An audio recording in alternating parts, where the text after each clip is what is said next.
Assalamualaikum warahmatullahi taala wabarakatuh.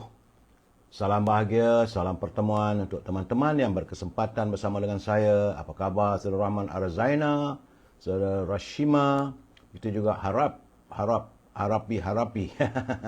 Nama macam-macam nama ada saudara. Saudara Badrul, QNXFRZ. Saudara Bakat Ahmad, apa khabar sahabat? Saudara Ramzul, selamat malam. Saudara Yen Iskandar, Madam K, Yaumon, Rosli Misyah. Itu juga saudara Nayan Sulaiman, saudara Anwar Muhammad, saudara Maisifu, Syukur Jamil, Minah, Syahir, Fida, Wan Kamarudin, saudara Muhammad Asridir, saudara terima kasih hadir sahabat malam dari Kuantan, saudara ya, saudara Siti Rafi'ah dari Teluk Intan. Saudara Elias Muhammad, Faizal Acoy, Bunga Yan, selamat malam Tuan Haji Azhar, belum mana? Apa khabar Tuan Haji? Semoga sihat. Dizek Ketari, Muhammad Kapili, Faizilah Awang dari Pulau Pinang, saudara Zamari, saudara Sani Mus dari Sarawak, saudara Hani Abdullah, Ahmad Mak, Tuan Haji Osman, Wahab Zain, Azizah Arzaina, saudara Alot katanya, saudara Alimin, saudara Sani, saudara Abdul Hamid, saudara Harry Karim, saudara Rubidin, apa khabar Bi? Semoga sihat bersama pasangan Yusuf Awang dari Tanah Merah, Kelantan. Bagaimana di sana? Kelantan dah start banjir tu. Saudara Fazil Yub, Said Wahab dari Tanjung Piai, jauh saudara. Nun di hujung Johor. Saudara Nur Ali, Nenek Porak dari Sabah, Yusuf Moyo Biru, saudara. Juga saudara Rusmini dari Pontian, saudara Pak Chu dari Langkap. Nampaknya moga bertenaga lah malam ni. Abi Jepridin dari Teluk Intan, saudara Umi Kasum, lama tak dengar nama Jepridin ya saudara. Saudara Abdul Rahman Abdullah dari Johor Bahru, Hani Abdullah, Puan Syarifah Hafifah, saudara Aziz Muhammad, Mushara Budit, Mushara Abdullah. Tengku Harun, apa khabar aku? Moga sihat dari Putrajaya aku ya. Saudara Osman Kamil dari Tanjung Karang, Norfisa Idris dari Kuala Kangso, Perak Yung, Ramli Abdul Rahman dari Persimpang 4, Melaka, saudara. Saudara Ahmad Azami dari Tumpat hadir. Terima kasih. Bagaimana di sana? Saya Seriau sebab Kelantan Terengganu tengah banjir ni. Yang Maya, salam dari Johor Bahru, Rupiah Abdul Rahman, saudara Kamarul Azhari, Marikan Ketam, saudara Salih Lembang, Raja Kamal, Raja Baizal, apa khabarku? Abu Nem, Tuan Abdul Rahman, Tuan Ismail daripada Besut. Besut, banjir tak Tuan? Saudara Adib Haji A.H. Kamil, saudara Zulkifli Ahmad, Rokiah Jaafar, Syarin Ramli, saudara Jai, saudara Jacob Krishna, saudara Puncak, begitu juga orang dagang katanya. Nisa Nizan, Sofia, saudara Syahrudin, Syarani Salmah dari Sri Iskandar, Syarani Iskandar dari Sri Iskandar Perak, saudara Zek Zul, dia Waksu dari Larut Perak, Perak no, Hashim Atan, saudara Abu Nem, saudara Muzik Yasid dari Pontian, terima kasih Bi, moga sihat saudara Abu Nem, saudara Sraf Wan, SRAF, Sraf Wan lah, so Wan lah. Zainuddin Ismail, Nur Azman dari Pokok Senar Kedah. Apa khabar cik? Moga sihat no. Lim Kin Lun hadir sahabat malam. Terima kasih dari Taiping Perak. Itu juga Saudara Abdul Aziz Rahman dari Tanjung Karang, Saudara Muhammad Puzi, Haji Wahab, Muhammad Rafi'i Ahmad, Salam Madani. Petang ni hujan katanya. Dan teman-teman yang lain saudara yang tak sempat saya santuni, Saudara Zizi Muhammad, Saudara pada ID ya saudara Umil Shu, Saudara Azmi Kasim, Saudara Robit, dan teman-teman yang tak sempat saya santuni, saya mohon maaf lah saudara. Kita nak kejar waktu. InsyaAllah lepas ni kan saya akan santun satu persatu. Baik saudara, hari ni hari Selasa tanggal 21 November. 21 November, hari yang ke-1340. Saya mengira hari dah sekarang saudara. Tak habis-habis. Virus sebut masih berada macam saya laporkan semalam, selama seminggu yang lalu. Ada jangkitan kenaikan sampai 2,543. Artinya virus sebut masih berada lagi dan masih merebak kerana musim-musim hujan ini saudara. Kerana dalam seminggu yang lalu ada 3 kematian. Sebab itu saya menasihati teman-teman. Pertama sekali ya saudara Kasri Masdur. Pertama-tama sekali pastikan kita jaga kebersihan diri, jaga penjarakan sosial. Ada waktunya pakailah penutup muka dalam keadaan sekarang ni. Terima kasih saudara Mardu Watir untuk hati yang suci kepada saya saudara. Dan ini Bila saudara balik ke rumah, pastikan diri saudara bersih, barulah kita tekam anak-anak saudara. Jaga diri kita, jaga keluarga kita. Kitalah yang mampu menjaga keluarga dan diri kita saudara. Moga saudara sihat walafiat. Baik saudara, itu yang dapat saya jelaskan. Dan kita masuk, izinkan saya dalam masa 3-4 minit untuk memberi pencerahan dalam segmen e-commerce saudara. Niaga, kena berniaga saudara. Jadi teman-teman yang mempunyai produk, kalau nak diwawarkan, boleh hubungi Al-Azhar di talian 011330412441. Jangan lupa Al-Azhar memasarkan setangi, haruman setangi bakur. Macam kemian bila bakar rumah kita wangi.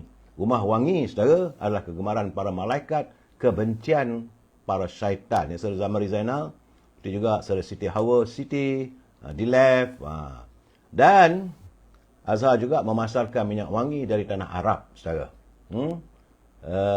Kalau anda tak dapat hubungi Al-Azhar, boleh hubungi Siti Farehah di talian 017-711-4300. Siti Farehah tentulah dengan dendeng manis Siti Farehah dan simpulan kasih Cik Siti. Ada 2 produk, saudara.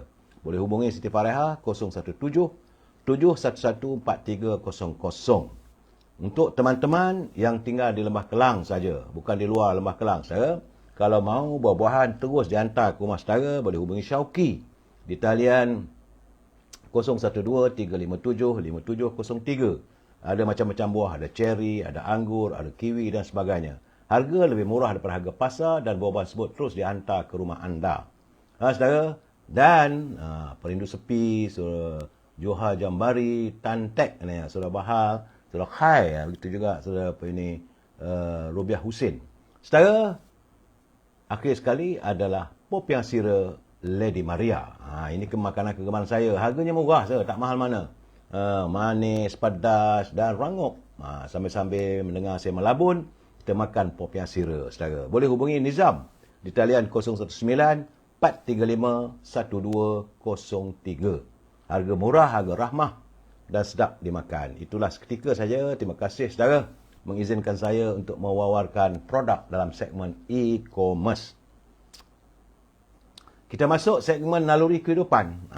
Ini bagi saya sediakan saban hari saya akan menatap, membaca. Ini adalah tulisan kawan-kawan, teman-teman yang menghantar pada saya. Sebenarnya saudara, penghalang paling utama untuk kita mencintai Allah adalah kejahilan. Jadi kesan akibat kejahilan kita itu, saudara, maka kita tak kenal tentang kebaikan, keindahan serta kesempurnaan Allah. Padahal hukum cinta telah pun termaktub mengatakan tak kenal maka tak cinta. Sebab itu dalam konteks ini, saudara, Syekh Abdul Qadir Jalani menegaskan bahawa tahap cinta seseorang manusia kepada Allah adalah sejauh mana ia mengenalinya, saudara. Lawan kepada rasa cinta adalah benci. Benci itu melahirkan permusuhan. Jadi akibat jahil, timbullah rasa benci dan kemudian pula rasa permusuhan. Pepatah Arab ada menegaskan bahawa seseorang itu akan membenci apa yang tidak diketahuinya. Bila dia tak tahu, dia bencilah. Itu keadaannya saudara. Iaitu yang jahil. Sebab itu tidak heranlah mengapa ramai orang tidak mencintai Allah dan kadang-kadang sikap mereka seolah membenci Allah. Kerana mereka tidak kenal. Mereka tidak mencintai Allah SWT. Jadi perlu diingat saudara, jahil itu bukan bermakna tertutupnya pintu akal untuk mengetahui sifat-sifat kesempurnaan dan keindahan Allah. Tapi hakikat kejahilan itu adalah tertutupnya pintu hati untuk mengenal Allah. Kenal dengan hati, tahu dengan akal, saudara.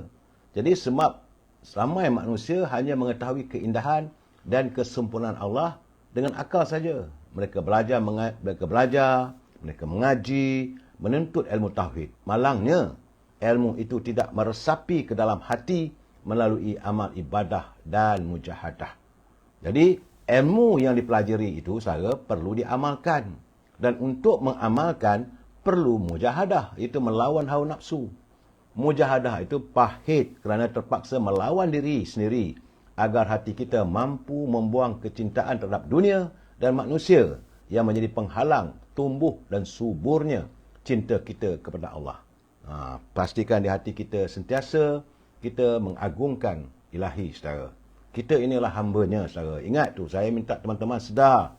Kita kena sedar diri kita adalah hanya sekadar hamba yang berjalan di dunia yang fana ini, saudara. Perjalanan yang panjang itu bagi kita, tapi amat pendek.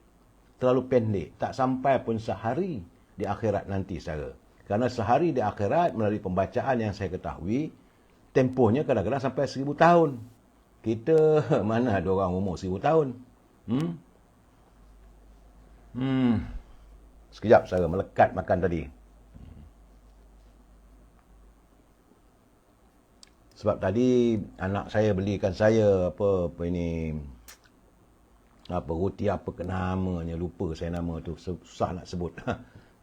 Dan telekatlah sikit-sikit. Sakit-bakit makanan bila melekat kat gigi tu, bila bercakap tak sedap, saudara. Baik, saudara, itu dalam naluri kehidupan. Terima kasih pada teman yang menghantar kiriman pada saya bagaimana tentang mutiara kata. Segmen mutiara kata kali ini menyatakan terdapat perbezaan antara sekolah dan kehidupan. Di sekolah, kita dididik dengan pelajaran dan diberikan ujian. Sementara dalam kehidupan, kita diberikan ujian supaya kita belajar. Jadi, dua pilihan untuk menangkan kehidupan yang Allah berikan, iaitu keberanian atau keikhlasan. Jika tidak berani, ikhlaslah menerimanya. Jika tidak ikhlas, beranilah mengubahnya. Itu mutiara kata kiriman teman-teman kita untuk kita hayati bersama. Kadang-kadang kata-katanya berbelit-belit, saudara. Perlu kita hayati. Dan saya tetap memberi peringatan khususnya kepada pimpinan negara, saudara Mazlan Khalib, saudara Yahya Armin, saudara Ismail, saudara Pak Med, saudara Zul Someke, saudara Hakim, saudara Sani, saudara Cik Awang, saudara Nur Zaman, Leong Robert, saudara. Saya harus mengingatkan pimpinan negara, janganlah berbelanja wang negara tanpa had. Kerana jika wang negara dibelanjakan tanpa had, maka negara akan muflis. Ya, saudara. Kepada teman-teman yang menyunting semula live saya ini, saya tak marah. Tapi anda harus bertanggungjawab atas setiap suntingan yang anda lakukan. Kerana saya tak mampu untuk memantaunya. Ingat, ini adalah pencerahan politik. Dan sedikit memberi informasi, suasana semasa mungkin anda dah tahu, atau mungkin sekadar mengingatkan anda. Bila saya memberi pencerahan, kita mesti berpegang pada prinsip kita mesti bersetuju untuk tidak bersetuju. We must agree to disagree, saudara. Itu saja. Tak bersetuju, nak hantar kiriman boleh. Saudara, boleh hantar. Asalkan anda menggunakan bahasa-bahasa yang baik-baik. Bahasa yang ada adab sopannya, saudara. Jangan mencarut, jangan maki hamun. Saya tak mengizinkan, saudara. Sebab ini adalah ruangan warga cinta damai. Saudara, bila kita menyantuni, kita rasa tak bersetuju dan sebagainya, santunilah secara harmonis. Warga cinta damai, apapun bicaranya, secara harmonis, saudara. Baik, saudara. Mula-mula saya perlu memberi amaran tentang kedudukan suasana alam. Saya mendapat amaran hujan lebat. Sehingga besok katanya, Jabatan Meteorologi Malaysia mengeluarkan amaran hujan lebat berterusan. Sebentar tadi saya juga menerima kiriman daripada sahabat saya, Saudara Hassan dari Melaka. Katanya di Melaka sejak jam 5 petang tadi, hujan lebat. Mudah-mudahan tidak berlaku banjir di Melaka. Tapi di Kelantan dan Terengganu, Jabatan Meteorologi Malaysia mengeluarkan amaran hujan lebat yang berterusan pada tahap buruk. Sehinggalah besok, saudara, dalam kenyataan Met Malaysia, dia kata amaran cuaca itu dikeluarkan di Kelantan, bagi daerah Tumpat, Pasir Mas, Kota Baru, Tanah Merah, Bacok, Macang dan Pasir Putih. Sementara itu, di Terengganu membabitkan kawasan Besut, Stiu, Kuala Nerus, Kuala Terengganu dan Marang. Selain itu, katanya hujan berterusan pada tahap waspada.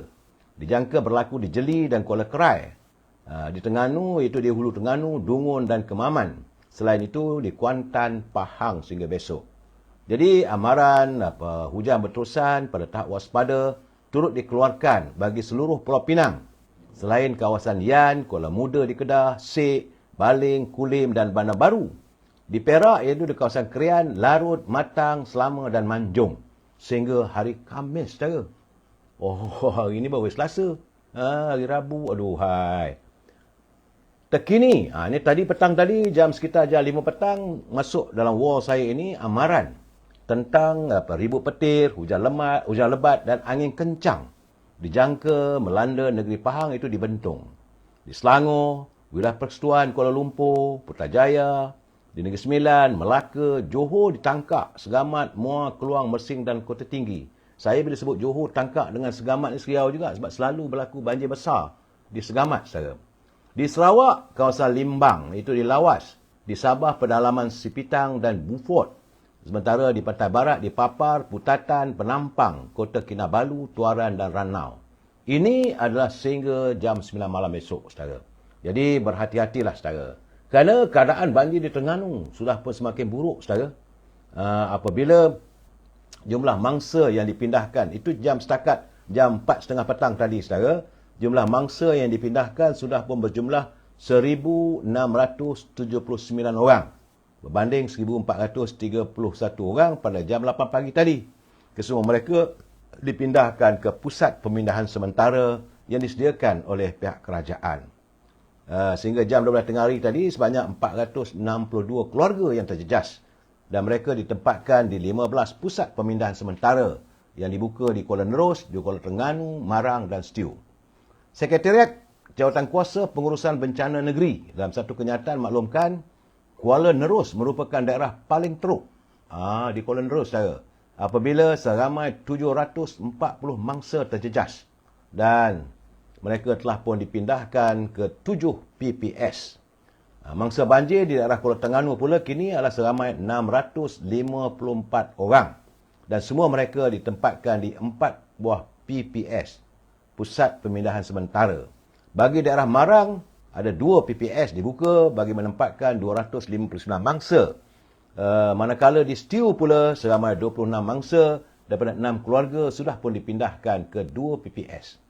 7 PPS yang dibuka di Kuala Nerus ialah Dewan Serbaguna Kampung Tok Jembal, Dewan Flat Batin Perdana, Sekolah Kebangsaan Bukit Tunggal, Sekolah Kebangsaan Bukit Nanas, Sekolah Kebangsaan Teluk Ketapang, Dewan Sivit di Batu Rakit dan Sekolah Kebangsaan Tok Jembal. 4 PPS dibuka di Kuala Terengganu, iaitu di Sekolah Kebangsaan Cendering, Sekolah Kebangsaan Atas Tol. Saya sebut Atas Tol ni teringat, yang terbaik adalah nasi dagang atas tol, saudara. Sekolah Kebangsaan Pasir Panjang dan Sekolah Kebangsaan Gong Tok Nasik. Sekarang ni mengikut laporan juga, apabila hujan masih berterusan di Terengganu sekarang, jadi kesannya menyebabkan paras air di beberapa sungai utama di negeri Terengganu telah pun terus meningkat. Setakat jam 4 petang tadi, saudara, 2 sungai direkodkan melepasi paras bahaya. 1 pada paras Amaran, sementara 3 lagi melepasi paras waspada. Di Stew, Sungai Caluk di Jambatan Caluk mencatatkan bacaan 8.63 meter. Saudara, melepasi paras bahaya berbanding paras normal. Selain itu, paras air sungai di parit utama di Padang Kemunting, Kuala Nerus juga melepasi paras bahaya. Ketika ini, air di sungai berkenaan adalah 4.22 meter. Berbanding paras normal cuma 1.55 meter saja, saudara. Sementara itu di Sungai Tumpat di Kampung Baru Kemasik di Kemaman juga kini melepasi paras Amaran dengan bacaan 1.94 meter. 3 sungai yang kini mencatat bacaan melepasi paras waspada adalah 2 di Stew dan 1 di Marang. Sungai Nerus di Kampung Bukit dan Sungai Stew di Kampung Besut, daerah Stew, melepasi paras waspada. Masing-masing mencatat 11.74 meter, saudara. Di Marang, Sungai Marang di Jabatan Pengkalan Berangan pula mencatatkan bacaan 2.2 meter sekaligus melepasi paras waspada. Jadi teman-teman yang tinggal berhampiran dengan sungai tersebut, saya rasa eloklah buat persiapan. Kalau hujan masih berterusan, air sungai naik, maka perlulah saudara pindah ke pusat pemindahan sementara yang disediakan oleh pihak NADMA, saudara. Dan saya diberitahu bahawa sejumlah 22 sekolah di 4 daerah di Terengganu terpaksa ditutup sementara. Ini akibat dilanda banjir selain dijadikan pusat pemindahan sementara. Timbalan Pengarah Jabatan Pendidikan Negeri Terengganu, Saudara Azman Osman, berkata jumlah itu melibatkan 13 sekolah yang dinaiki air, sementara 9 lagi dijadikan pusat pemindahan sementara.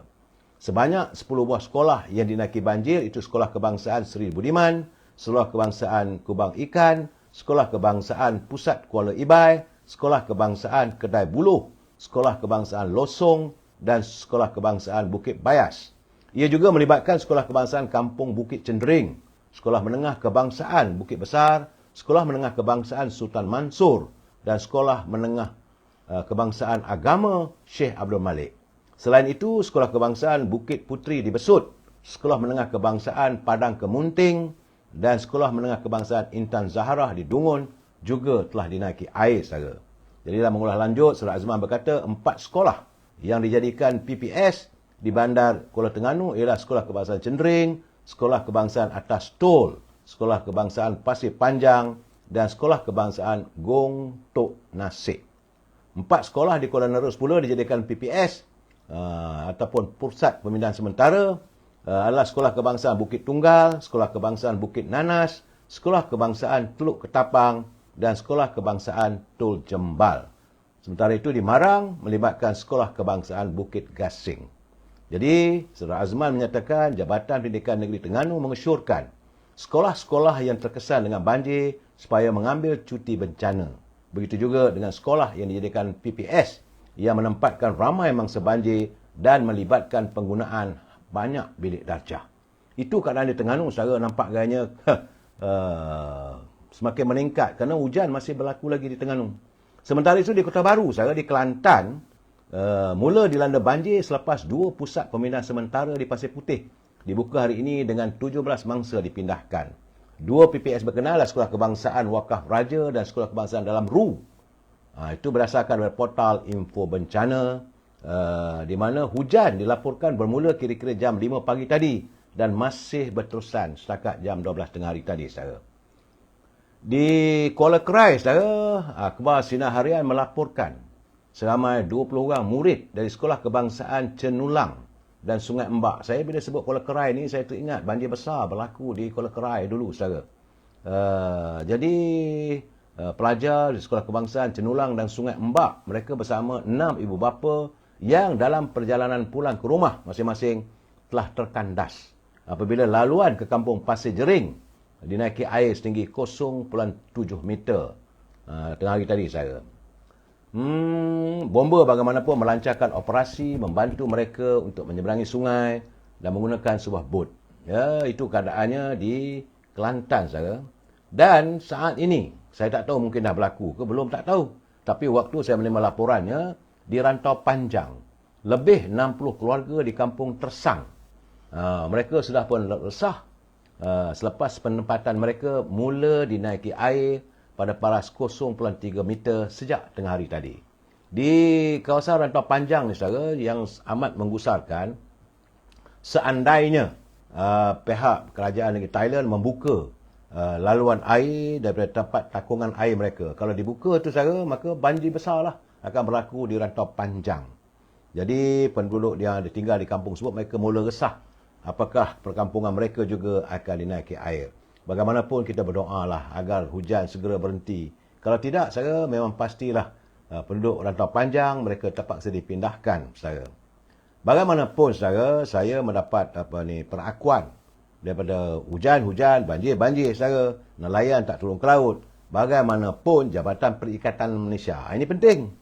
Jabatan Perikanan Malaysia memberi jaminan bahawa bekalan ikan mencukupi sepanjang monsun timur laut, menerusi pendaratan sumber itu di pantai barat Semenanjung. Di pantai timur memang tak boleh dah ke laut dah. Sampan-sampan semua dah naik, bot dah naik ke darat. Tapi di pantai barat masih lagi boleh dan pendaratan ikan dari pantai barat masih berlaku. Jadi dalam kenyataannya jabatan tersebut menyatakan kepelbagaian jenis ikan menerusi pendaratan di semua kawasan negara dapat menampung keperluan rakyat walaupun berlaku peralihan monsun timur laut di pantai timur. Jadi setakat ini katanya melalui statistik tren pendaratan ikan di pantai barat, pengeluaran antara bulan November 2022 hingga Mac 2023 terbukti dapat menampung keperluan keterjaminan stok ikan rakyat Malaysia. Jadi spesies ikan kembung merupakan jenis stok ikan rakyat yang terdapat di negara kita, saudara. Dan berdasarkan data perangkaan Jabatan Perikanan Pendaratan Ikan Kembung daripada tahun 2001 sejumlah 40,959 tan metrik dengan nilainya adalah 421 juta. Banyak, saudara. Setahun kita memerlukan tahun 2021 jumlahnya 421 juta. Pada tahun 2022 sejumlah 39,146 metrik tan, nilainya adalah 458 juta. Sementara bagi tahun 2023 daripada Januari hingga September mencatatkan pendaratan ikan kembung adalah sejumlah 33,102 tan metrik dengan nilai 410 juta ringgit Malaysia, saudara. Artinya ikan, kita memerlukan ikan beratus juta. Jadi kepada perai-perai ikan, bolehlah buat berniaga sebenarnya. Itu keadaannya, saudara. Baik, saudara. Itu kedudukan keterjaminan makanan musim monsun timur laut. Bagaimanapun sekarang ni, kadang-kadang kita dalam keadaan begini, saya juga ingin melaporkan. Kita sayang ke anak, tapi apabila ada waktunya, kita harus berhati-hati. Sebagaimana apa berlaku di Johor Bahru. Saya menatap laporan daripada media sinar. Dia melaporkan polis telah pun mengesan pemilik sebuah kenderaan kerana dia cuai apabila membenarkan seorang kanak-kanak mengeluarkan kepalanya melalui sunroof. Ialah kadang-kadang, saudara, maklum sajalah. Orang yang bukan kaling-kaling, ada kereta boleh buka dia punya penutup di atas tu, sunroof dia tu, maka dia benarkan anak-anak kecilnya menjengukkan kepala di atas. Sedangkan itu membahayakan diri mereka. Jadi, menurut pihak polis, menurut Ketua Polis Daerah Seri Alam, saudara Muhammad Syuhami Ishak, pihaknya telah mengesan video yang tular berdurasi 1 minit 7 saat yang dimuat naik di laman media sosial. Jadi katanya hasil siasatan awal mendapati kejadian berlaku pada 17 November lalu, sekitar jam 9.30 malam di kawasan sekitar Seri Alam. Pemandu kenderaan tersebut bersikap cuai terhadap keselamatan kanak-kanak dengan membiarkannya mengeluarkan kepala melalui sunroof. Jadi pihak polis telah pun mengesan pemilik kenderaan tersebut dan akan memanggil untuk diambil tindakan lanjut. Mereka boleh diambil tindakan secara di bawah Seksyen 31 dalam kurungan 1A Akta Kanak-Kanak 201 dan jika sabit kesalahan boleh didenda tidak lebih RM20,000 ataupun jara selama tempoh tidak lebih 10 tahun atau kedua-duanya sekali. Saudara, kalau saudara mempunyai kereta yang ada sunroof, jangan biarkan anak anda naik ke atas tunjuk kepala. Itu salah. Kalau dia dah ambil gambar oleh pihak polis, dendanya, saudara, tidak lebih RM20,000. Woi, tak pasal-pasal. Ataupun kena penjara. Jadi sebab itu pihak polis menasihati orang ramai agar tidaklah melakukan sebarang perbuatan yang boleh membahayakan nyawa atau keselamatan diri sendiri ataupun orang lain. Itu yang berlaku di Johor Bahru dan saya ingin berpesan pada teman-teman. Memang kita ada kereta, kadang-kadang kereta kita boleh buka dia punya sunroof. Tapi kerana nak menghiburkan anak. Anak-anak suka bila naik. Tapi sebenarnya itu adalah satu kesalahan yang boleh dibawa hukuman, saudara. Satu perkara yang agak menggusarkan, hari ini agak kegemparan. Tapi bagaimanapun pihak polis telah pun menyelesaikan apabila kononnya ada panggilan beberapa buah sekolah. Tak silap saya ada 12 sekolah sebenarnya. 12 buah sekolah, 19 sekolah. Ada laporan kononnya ada ancaman bom palsu di seluruh negara. Ya?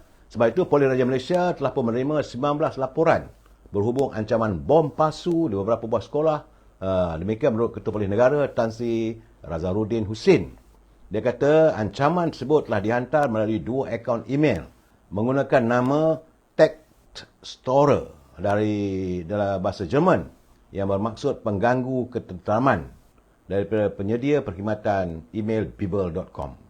Jadi kata Ketua Polis Negara, pihaknya menerima 7 laporan di Selangor, di Kuala Lumpur ada 5 laporan, di Johor ada 3 laporan, Pulau Pinang 2 dan 1 laporan di Perak serta Negeri Sembilan. Jadi bagi saya lah, saudara, kenapalah diwujudkan suasana tak tentram ini? Dan mereka mensasarkan sekolah-sekolah antarabangsa. Apakah kerana marah dengan sikap kerajaan di negara Eropah tidak begitu simpati pada warga Gaza? Tapi bagi saya rasa itu bukan caranya. Negara kita adalah negara yang aman damai. Bagaimanapun, saudara, jangan risau. Pihak polis, saya sudah Abu Ahmad, terima kasih sekuntum mawar merah untuk saya. Bagaimanapun, pihak polis telah pun melakukan siasatan dan segera bertindak. Bila dapat je laporan, maka pihak polis segera bekerja untuk melakukan siasatan. Dan ternyata 19 laporan itu adalah palsu saja. Bagaimanapun orang ramai diingatkan, saudara, jangan menyebarkan berita palsu. Kerana apabila anda menyebarkan berita palsu yang boleh mengganggu ketenteraman awam, anda juga, kadang-kadang kita tengok laporan dalam media sosial ni, kita share dengan kawan-kawan kita. Itu juga boleh membuatkan anda didakwa sebagai menyebarkan berita palsu yang boleh mengganggu dan menggugat ketenteraman awam. Itu nasihat Pak Polis. Kalau anda lihat ada punya mesej dan sebagainya dalam media sosial, abaikan. Ataupun yang terbaik, hantar pada pihak polis. Jangan pula kita rasa nak tunjuk bahawa kita lah orang pertama menerima berita itu, kita share pada kawan kita. Akhirnya, kita terjebak sedalam tindakan mengganggu ketenteraman awam. Ya, saudara, itu peringatan saya. Itulah sekadar cerita laporan banjir, keadaan negara dan sebagainya. Baik, saudara, kita masuk segmen Salam dari Gaza, saudara. Saya hari ini menatap satu catatan daripada seorang wartawan daripada Ramallah. Saya ingat nak baca semua, saudara. Kita hayati, saudara.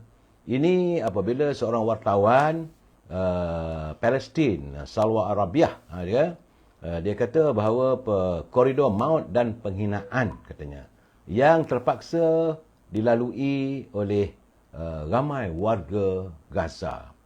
Kata Arabiah, pada pagi 12 November, kami terpaksa bergerak keluar dari utara Gaza menuju ke selatan. Kerana tentera-tentera Zionis mengarahkan semua rakyat di utara pindah ke selatan, saudara.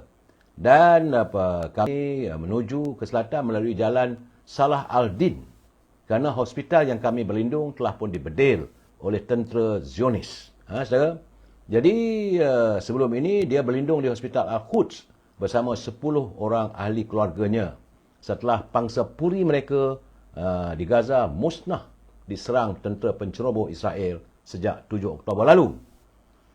Jadi, Hospital Al-Quds yang diselia oleh Persatuan Bulan Sabit Merah Palestin yang terletak di tengah-tengah kota Gaza adalah merupakan hospital kedua terbesar di Semandung Gaza selepas Hospital Al-Shifa.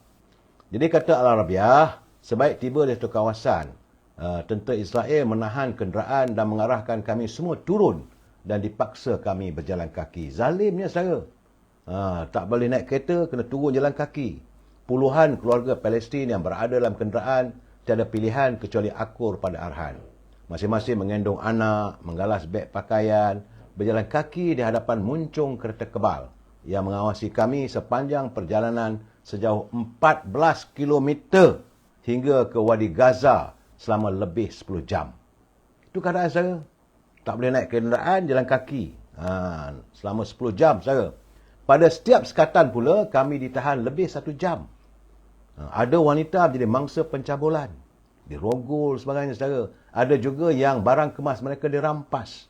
Malah ada juga beberapa orang yang dipaksa menanggalkan pakaian dalam keadaan cuaca yang sangat sejuk. Mereka dipaksa buka pakaian di hadapan kami. Jadi menceritakan keadaan semasa berlindung di Hospital Al-Quds, Al-Rabiah berkata, hospital itu menjadi tempat berlindung kira-kira 15,000 orang dengan keadaan yang sangat sesak dan kekurangan bekalan makanan serta ketiadaan air bersih untuk diminum. Keadaan bertambah buruk apabila kami menerima amaran hospital akan diserang. Kami hidup dalam ketakutan dan penuh kebimbangan. Namun kami cubalah menenangkan antara satu sama lain, walaupun kami tahu rejim Zionis benar-benar akan menyerang dan membunuh kami semua, seperti yang berlaku di Hospital Al-Mu'ammadani sebelum ini, katanya. Setelah 20 hari kami dikepung, tentera Israel pada Sabtu memutuskan sepenuhnya bekal elektrik dan air serta rangkaian telekomunikasi sebelum mereka memulakan serangan. Saya minta bantuan melalui laman media sosial selain berhubung dengan Persatuan Palang Merah. Namun mereka berkata masanya tidak sesuai dan meminta kami menunggu operasi menyelamat. Dan sementara itu seorang lelaki yang merupakan antara orang terakhir yang berjaya dibawa keluar dari Hospital Al-Quds, dia juga berkongsi detik ngeri yang dilaluinya. Ketika tidak sampai kira-kira 50 meter, saya dan orang awam yang berlindung di hospital itu, termasuk pesakit lain, keluar meninggalkan kompleks hospital sambil mengangkat sepanduk putih tentera Zionis melepaskan tembakan peluru hidup ke arah kami dan memaksa kami berpatah balik ke hospital. Keluar hospital, naik bendera putih, dia tembak, saudara. Dia tak bagi keluar. Kami kemudian diarah keluar melalui laluan lain untuk menuju ke jalan Salah Al-Din. Setelah 2 jam berjalan, ada beberapa orang dalam kalangan kami menjadi mangsa sasaran penembak hendak. Akhirnya kami tiba di jalan Salah Al-Din sambil dikelilingi kereta kebal. Maka bermulalah detik paling menghinakan dalam hidup kami, kata lelaki itu. Jadi tentera Zionis terus bertindak mencampakkan debu-debu tanah sebelum meminta kami menyerahkan kad pengenalan masing-masing. Ada beberapa orang pemuda dipanggil dan diminta untuk menanggalkan pakaian di hadapan kami. Saya dan beberapa orang lain dikerah untuk masuk ke dalam sebuah lubang untuk disoal siasat, katanya. Itulah sekarang saya detik-detik yang amat ngeri dan pilu yang dialami oleh warga Gaza apabila kawasan Gaza Utara itu bagaikan padang jarak, padang terkukur, padang jarak saya yang dilakukan oleh kekejaman Zionis. Sebab itu saudara, hari ini di Pretoria, Kerajaan Afrika Selatan menggesa Mahkamah Jenayah Antarabangsa agar mengeluarkan waran tangkap ke atas Perdana Menteri Israel Benjamin Netanyahu menjelang pertengahan Disember ini. Ya saudara, Kerajaan Afrika Selatan dia tegas. Sebab itu dia mengeluarkan waran tangkap ke atas Perdana Menteri Israel, saudara.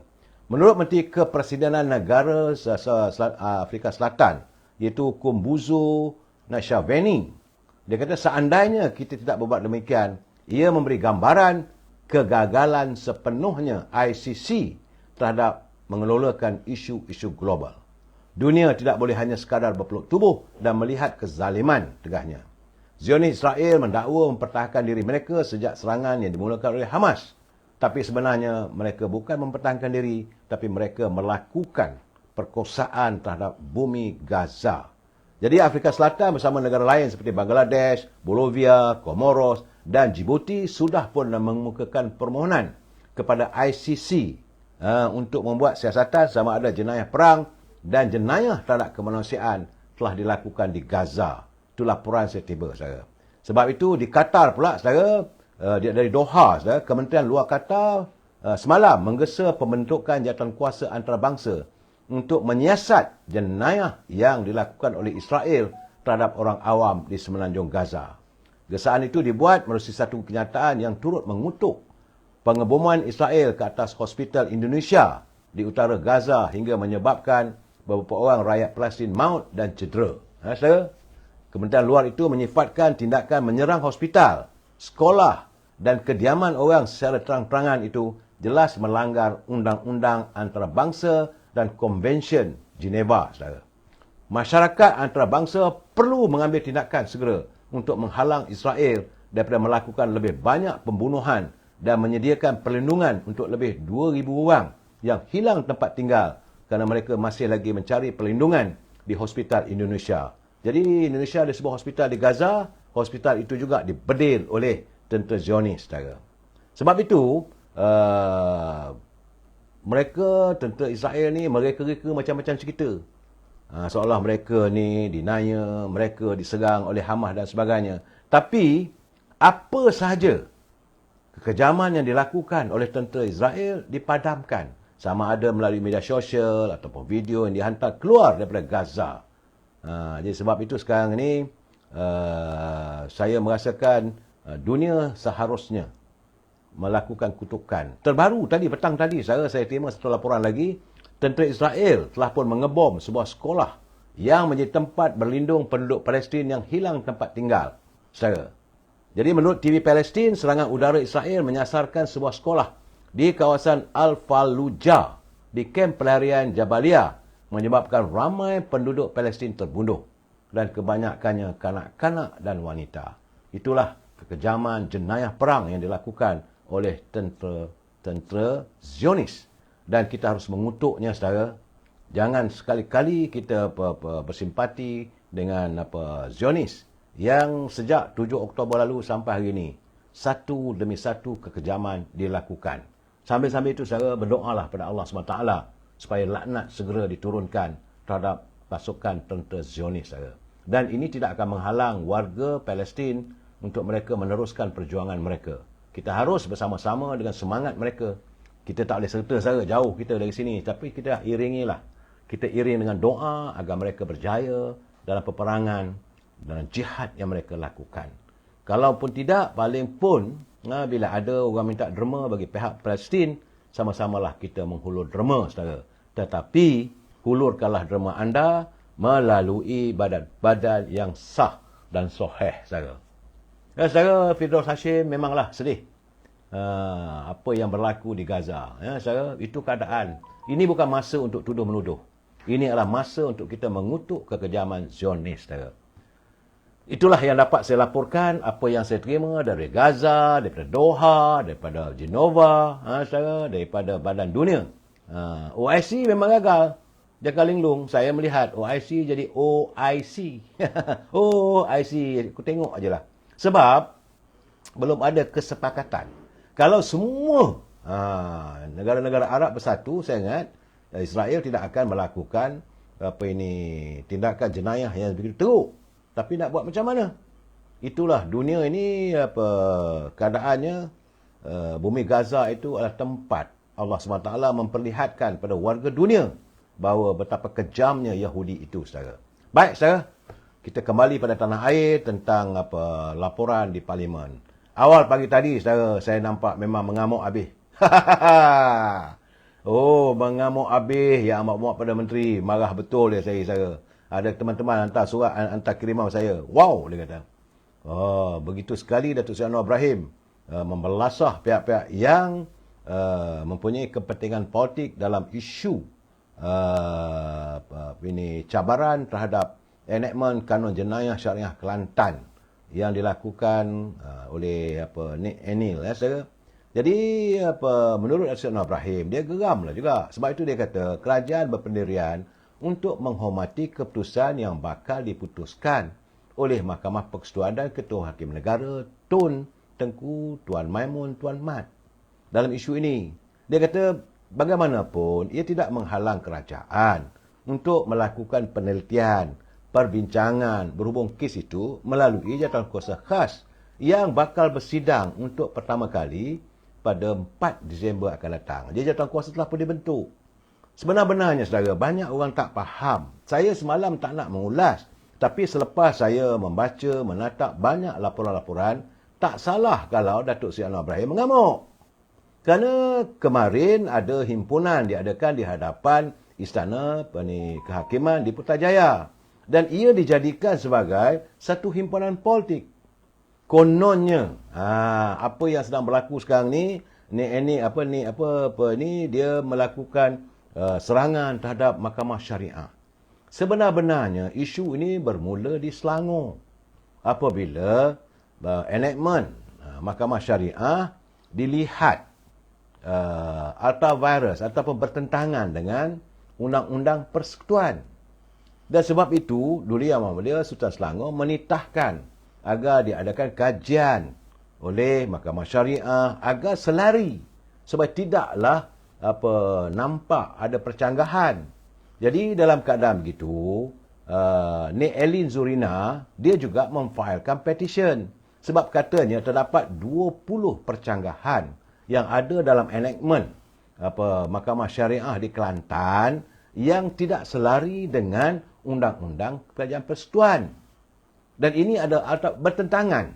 Sedangkan yang lebih diutamakan adalah Mahkamah Persekutuan. Ini undang-undang yang digubal oleh Parlimen dan dipersetujui oleh Dewan Rakyat, Dewan Negara, Duli Yang Mulia Pertuan Agong, dibawa, dikaji semua. Setiap undang-undang itu sebelum dimeterai dipersetujui oleh semua wakil-wakil rakyat. Dan apabila sudah dapat ketetapan, dia tidaklah boleh berada di bawah undang-undang kerajaan negeri. Di pihak kerajaan negeri pula mengubah dasar undang-undang Mahkamah Syariah yang dilihat oleh Nik Elin sebagai bercanggah dengan Undang-Undang Persekutuan. Itu ya cabarannya, isunya, saudara. Bukan lain. Tak ada. Tak ada isu nak mencemarkan Mahkamah Syariah, meletakkan Mahkamah Syariah tergugat. Tak ada. Sebab itu Datuk Anwar Ibrahim, dia geram, saya nampak. Sebab bila mereka mengatakan bahawa kerajaan Madani sekarang ni, pimpinan PMX, tidak melakukan apa-apa tindakan dan macam-macam. Dia kata yang kamu salahkan kerajaan hari ini, kenapa? Sebab isu ini sudah berlaku sejak tahun 2019.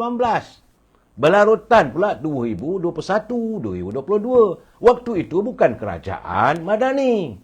Kerajaan terdahulu. Dan Menteri Undang-Undang yang ada juga berada dalam kumpulan parti di sana yang mengadakan himpunan semalam. Jadi kenapa disalahkan kerajaan hari ini? Sedangkan kerajaan hari ini sedang pun baru membentuk. Baru 4 November lalu, 4 hari lepas, baru dibentuk jawatankuasa apa semua tu, mahu mengkaji semula. Sebab titah Duli Yang Mulia Sultan Selangor, selaku pengurusi Majlis Ehwal Agama Islam, saudara mewakili Raja-Raja Melayu, baginda bertitah supaya diadakan jawatankuasa. Dipanggil semua hakim-hakim, pakar-pakar undang-undang, qadhi, mufti, duduk berbincang bagaimana untuk kita melaksanakan agar ini undang-undang Mahkamah Syariah ini tidak bercanggah dengan undang-undang persekutuan. Tapi puak-puak sana tu biasalah saya. Undang-undang Tauhid lah, undang itu, undang-undang ini dan sebagainya. Dan ini masalahnya. Majlis Raja-Raja sedar. Tapi yang jadi masalah sekarang ni, tadi di Selangor dah selesai lah. Sebab dia adakan kajian dan sebagainya. Tapi di Kelantan, apabila mahu dibuat kajian, maka dianggap sebagai mencabar Mahkamah Syariah, Undang-Undang Mahkamah Syariah Kelantan. Sedangkan menurut kata Nek Elin, terdapat 20 perkara yang bercanggah. Jadi ini perlu kajian. Sepatutnya berlapang dada lah masing-masing. Seharusnya kerajaan negeri Kelantan buat kenyataan. Tak payahlah bawa ke mahkamah. Kami akan kaji semula. Panggil Nek Elin ke siapa semua tu. Duduk berbincang. Sepatutnya begitu. Bukan nak menegakkan benang basah dan menunjuk mengatakan oh no, inilah keadaannya. Bahawa inilah ciri-ciri kezaliman kerajaan hari ini. Mau menekan Mahkamah Syariah. Benda tak ada begitu pun. Sebab itu saya nampak hari ini memang sensing lengan lah Perdana Menteri. Bersensing lengan lah dia kata.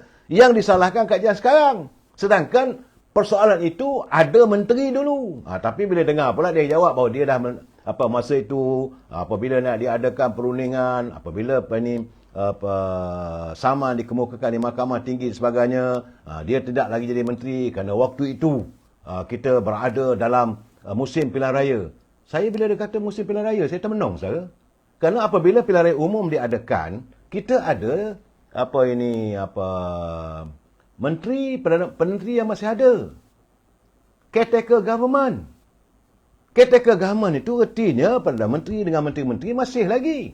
Mereka, jadi kalau dia kata dia dah berhenti, mana boleh berhenti waktu itu.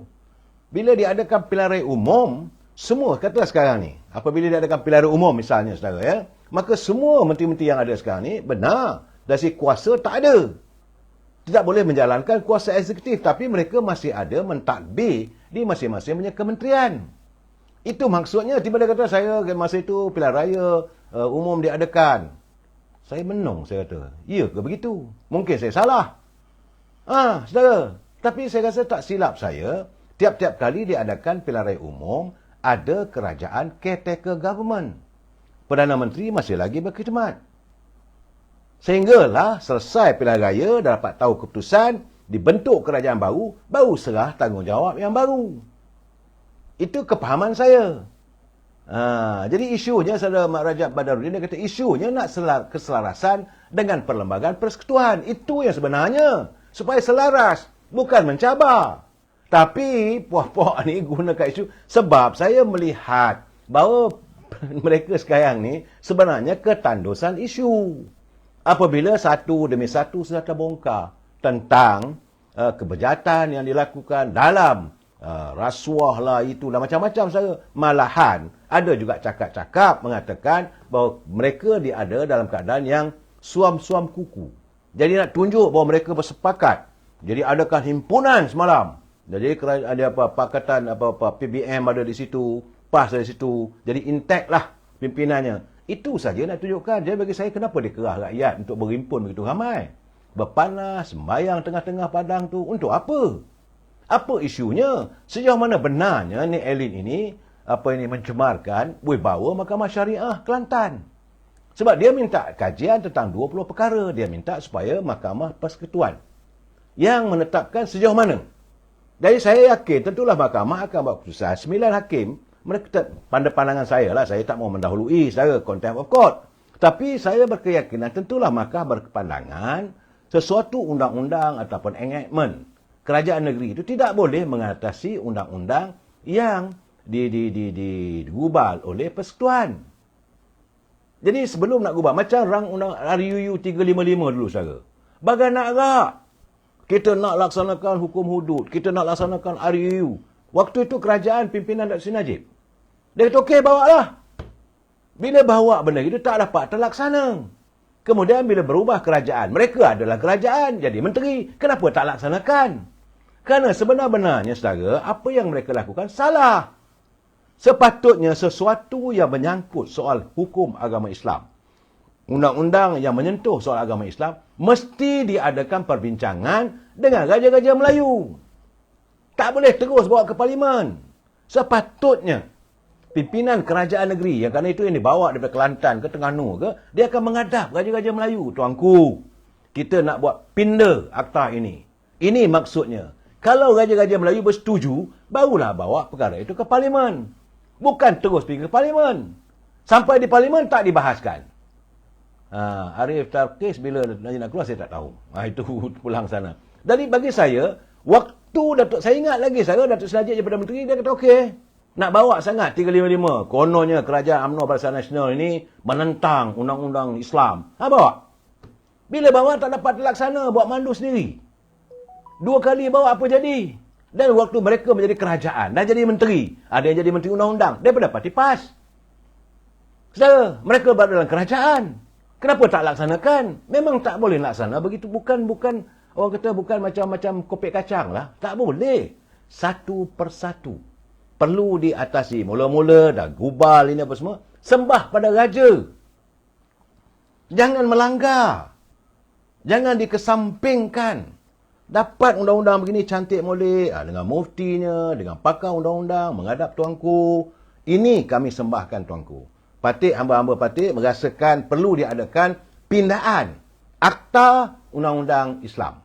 Ini keadaannya. 1, 2, 3, 4. Dan tuanku pun dia takkan buat macam on the spot. Dia kata okey, dia akan bawa bincang dalam mesyuarat Raja-Raja Melayu. Bila dah setuju, barulah bawa ke Parlimen. Ini tidak terus redah ke Parlimen.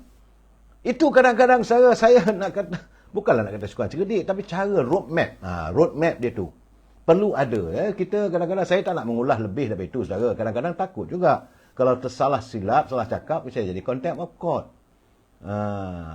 Saudara, Tuan Espai Merah, dia kata petang tadi cerita nostalgia, malam ni nyalak pula. Saya bukan menyalak, saudara. Saya memberi penjelasan. Saya dah bagi tahu pada anda. Petang-petang saya bercerita nostalgia masa silam. Dan hari ini saya bercerita tentang mengulas suasana politik. Kita boleh bersetuju untuk tidak bersetuju. Itu saja, saudara. Saya dah bercakap berkali-kali. Malam-malam kita bercakap soal politik. Sebab saya melihat bagaimana petang pagi tadi, Datuk Seri Ibrahim memang sensing lengan lah, mengamuklah dia. Apabila kerajaan pimpinannya dituduh sebegitu. Itu gambarannya. Saya perlu mengulas supaya orang faham apa yang dimaksudkan. Dan saya dipahamkan bahawa kerajaan telah pun akhirnya bersetuju. Datuk Seri Ibrahim mengatakan jawatan kuasa khas untuk memperkasakan Mahkamah Syariah ditubuhkan. Jadi satu jawatan kuasa khas yang diperakui oleh Majlis Raja-Raja Melayu dalam usaha untuk mengangkat martabat Mahkamah Syariah dibentuk. Demikian menurut Datuk Seri Ibrahim. Jadi jawatan kuasa tersebut akan meneliti dan berbincang dengan mufti serta semua pihak berkaitan bagi mendapatkan pandangan supaya ada peraturan yang boleh dilaksanakan dalam meningkatkan bidang kuasa Mahkamah Syariah. Jadi kata Perdana Menteri, Majlis Raja-Raja juga berminat dan memberi perkenan supaya jawatan kuasa itu melakukan kajian dalam meningkatkan kuasa Mahkamah Syariah terhadap umat Islam. Pada masa yang sama, ia tidak memberi kesan kepada golongan bukan Islam. Itu yang dibentuk oleh kerajaan. Jadi setakat ini, kata Seri Ibrahim, nama-nama mereka yang menganggotai jawatan kuasa khas ini sudah pun mendapat perkenan Majlis Raja-Raja. Dan prosesnya, mereka akan dan mesti berbincang dengan Majlis Agama Islam Negeri dan Kerajaan Negeri sebelum apa-apa perkara dimuktamadkan. Itu kena jelas, saudara. Jadi apa nak beragak ke sana, beragak ke sini. Main tak ada. Ini untuk menjadikan isu ini isu politik. Sebab itu saya nampak mengamuk lah. Sebab parlimen macam-macam nak cerita tentang rakyat dan sebagainya. Saya haraplah persoalan tentang bagi malam besok insya-Allah. Dengarlah pula bagaimana saya diundang oleh saudara Datuk Allah, sahabat karib saya lah saudara. Datuk tua ni, saudara Datuk Abdullah Sani. Dia dekat-dekat nak mesyuarat Perhimpunan Agung Parti Keadilan pada hari Sabtu ni. Jadi besok dia undang saya untuk sesi dari studio hangat. Nak membahaskan persoalan ini. Jadi saudara jangan lupa malam esok, saudara. Saya akan berbicara bersama dengan Datuk Abdullah Sani berhubung dengan perkara tersebut. Bagaimanapun saudara, saya ingin muat laporan juga sekarang ni tentang apa yang berlaku di Kemaman, saudara. Sebab di Kemaman, saudara, saya mendapat laporan bahawa nampaknya calon yang diturunkan oleh UMNO Barisan Nasional sudah semakin diterima oleh warga. Semalam diadakan pertemuan antara calon Barisan Nasional dengan veteran-veteran tentera. Sebab itu, bekas Panglima Tentera Darat, Jeneral Bersara Tan Sri Zulkifli Kasim, dia kata dia memang kenal dengan Raja Muhammad Effendi selama hampir 40 tahun. Dan dia adalah satu personaliti yang terhebat yang ditampilkan oleh UMNO Barisan Nasional. Kerana dia kata, Tan Sri Raja Pak Effendi ini, dia nampaknya garang, tapi orang yang paling mudah didekati. Dan ini terbukti bila saya melihat gambar-gambar, bila menyantuni pengundi-pengundi di kawasan dalam Parlimen Kemaman. Yang agak menariknya, saudara, apabila saya dapati ada pertemuan, satu wawancara antara calon Barisan Nasional dengan wartawan daripada Bahrum Bakar daripada Berita Harian. Dia bernama saya. Dia tulis itu berkata calon Barisan Nasional Kemaman Jeneral Tan Sri Raja Muhammad Effendi, Raja Muhammad Noor, dia menganggap kalih. Dia dah biasa katanya, walaupun hanya tidur sekadar 3 jam. Yalah, dia bekas askar, saudara, tak ada masalah, masuk hutan berperang pun tak tidur pun tak mengapa. Jadi dia kata pengalaman tidak berehat dan hanya sekadar tidur ayam sehingga 2 atau 3 hari dalam tentera telah pun dimanfaat sepenuhnya dalam tempoh masuk hari keempat bila berkempen. Jadi katanya kita ini, dia kata saya sekarang ni menurut Tan Sri Raja Effendi, dia kata saya sekarang ni bagaikan mendapat tonik bila dapat bertemu dengan rakyat dan bermesra dengan masyarakat, terutamanya para pengundi walaupun dalam keadaan hujan. Sepanjang tempoh berkempen katanya, bermula hari penamaan calon Sabtu lalu, kita sudah pun menemui lebih 20,000 pengundi di Parlimen Kemaman. Jadi sewaktu beliau menghadiri program menyantuni warga peneroka Felda di Felda Kertih 5. Dia mengaku bahawa dia turun padang seawal jam 6 pagi. Bangun pagi, dia kata dapat solat bersama dengan warga Kemaman di pelbagai masjid, kemudian dapat minum pagi bersama dengan mereka di kedai kopi dan berbual, bercerita tentang masalah dan apa yang perlu disantuni. Tapi yang paling seronok katanya, sebab dia dapat berjumpa dengan kawan-kawan lama. Jadi artinya beliau adalah satu pemimpin yang begitu mesra rakyat. Memang sebagaimana kata bekas Jeneral Bersara tadi itu, dia nampak garang. Ya maklum sajalah, saya rambut pun dah kurang.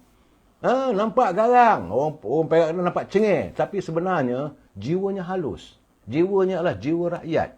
Dia kata seluruh jentera pilihan raya termasuk daripada bahagian lain yang dijadikan keluarga angkat oleh parti-parti sebut membantu saya. Saya amat terkesan katanya.